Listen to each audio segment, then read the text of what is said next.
Hey folks, welcome back. This week I want to hit you with a little more infra art. In fact, I may spend a couple of weeks on this topic. This is something that I sort of half-jokingly call the theory of independent music. And the first concept of this was sort of hatched back in the mid to late 1990s when I was playing a lot of open mics, first experimenting as a songwriter with getting my material out there. And I can remember sitting in these venues with other songwriters and wondering, wow, how does somebody get from here, where I'm going to go up on a coffee house stage and play a couple of songs just to have them out there, just to get them out there, to the point where not only is someone willing to pay me for my music, but I have enough people willing to pay for my music that I could conceivably sustain myself that way. Now, unfortunately, most independent artists never reach that point where we can do our art as a vocation. But I think that most of us, at some phase or another in our career, aspire to that and try to wonder how can we get there, right? So I can remember thinking about this and kind of coming up with, the first theory of independent music being, well, there's billions of people on the planet, right? So if I am an artist and I am maintaining artistic integrity, meaning that I'm not just cranking out whatever stuff I think is going to sell, but that I'm actually making the art I want to make, then theoretically there's some fraction of people out of those billions of people who are interested in my art. And if I can find enough of that fraction who are willing to pay a little bit of money to sustain me as an artist, then I can make a living as an artist, right? So as the years went by, I started to play around with this more mathematically, looking at it in more of a sort of macroscopic economic kind of way to sort of see if I could figure out, well, how does this really work sort of mathematically? So here's where we kind of set the problem up, right? Think of this cloud in the middle as the total amount of resources, let's just say money to make it easy, the total amount of money that people are willing to spend on music. Now, I think this theory probably applies to any form of independent art, but we're talking about music, so we'll simplify it to that. This pool of money, the total amount of money in the world that people are willing to spend on music, comes from these folks here on the left. They're the audience, right?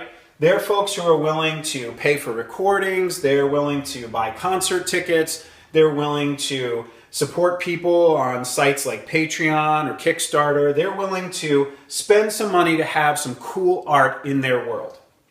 Okay, so all of the money from all those people creates this pool. Now, that same pool is the pool that musicians get the money from, right? These are the folks who are creating the art. Now, there's also this little guy down here. He represents the cost of making the art. This is above and beyond folks' normal living expenses, right? This is like, well, if you need a recording studio, that costs extra, right? If you're supported through online websites, those websites have costs that usually come off the top, right? You would hope that in the modern world, especially for independent artists, that these costs can be kept pretty low, but they're definitely a factor. Now, of course, the real system doesn't work this way in the sense that the money doesn't go into one big pot that then gets redistributed, right? People are paying for art directly. I'm buying CDs, or I'm paying for MP3s online, or I'm going to concerts for specific artists. But if you want to look at the total economics on the whole, you can kind of all lump it together, right? The amount of money that's available in the market for artists to create music is the amount of money that people are willing to pay for it, right? So here's the musicians over here. Here's our cost figure. Here's our audience, right? Now, if we want to geek out about this, we can turn it into an equation. And the equation is where things get interesting because we can start manipulating that equation and looking at different ideas. So this is the picture that sets up the problem. And next week, we're going to take this picture and we're going to turn it into that equation that lets us really start to ask some interesting questions. So, looking forward to that. Talk to you then. Hi, so this week I want to hit you with some discovery, which is, I have this little thing I call Adventures in Bandcamp, where I just go on and I just look for new stuff. And sometimes I find some really interesting things, and every once in a while I find a band that really is just like, wow, I'm so glad I found this band. So I want to talk to you about one of these bands today. They're called Miracles of Modern Science. This is a group of young guys here in the actually in the New York City area. Their ensemble is a drummer, a upright bass player who's also the primary vocalist, a violinist, a cellist, and a mandolin player. And the music that they do is basically it's like rock with a progressive twist, with a pop twist. It's got some, they actually wander around genres a little bit, and it's amazing. It's absolutely amazing. It's one of the, I had one of their songs in my season break links between season 1 and season 2. And I described it as, I haven't heard something that creatively inspired me this much in a long time. They use their instruments in amazing ways. They get all different kinds of sounds out of them.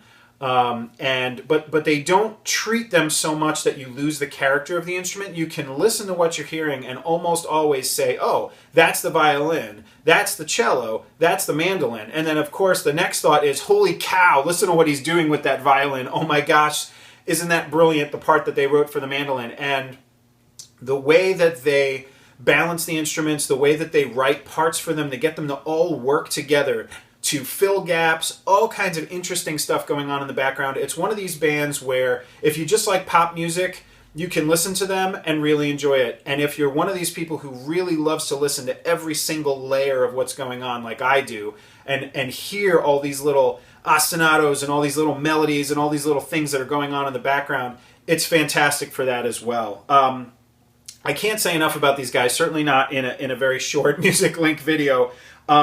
Fortunately, they're a huge, I don't know if it's their whole catalog, but there's a big catalog of stuff available on Bandcamp. You can check out all of it. You can buy the tracks. I think most of them are either very affordable or maybe even pay what you want.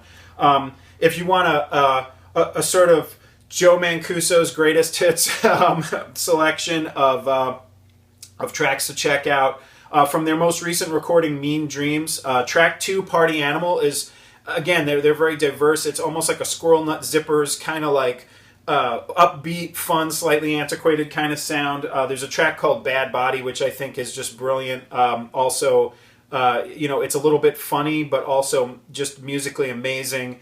There's a track called Fidget, which was actually the link that I put in my season 1 break. That's track 9. They have a single on there called Swipe, which is actually this really funny song about... people dating over the internet. On their Memes album, track 2, Dear Pressure, just a great song where you can really hear what they do with the strings in a very pop, accessible kind of context. There's a song called Singularity, which is for the geeks out there. It's also upbeat tune, but really kind of lyrically cool what they're talking about. On their album Dog Year, there's a song called Quantum of Solace, track 5. It's a little bit slower, kind of really shows the beauty of what they're capable of in their songs. Track 6 right after it, called Luminol, another just kind of upbeat song where like you can just really hear the power of what they're doing with the strings. Track 8, Space Chopper, again, something a little bit off, a little bit different. It's this really upbeat song, but it almost has like this 70s kind of, not quite disco, I don't want to say that, but it sounds like it could be like the theme song to like a 70s cop show. It's fantastic. And they have a little EP on there called Scraps, which is different covers, and they actually have a cover of She Drives Me Crazy by the Fine Young Cannibals, which is kind of cool, track 5. So I strongly encourage checking these guys out if you're interested at all in rock, if you like progressive rock, if you like strings. I just love the timbre of strings, and these guys do some brilliant stuff with it.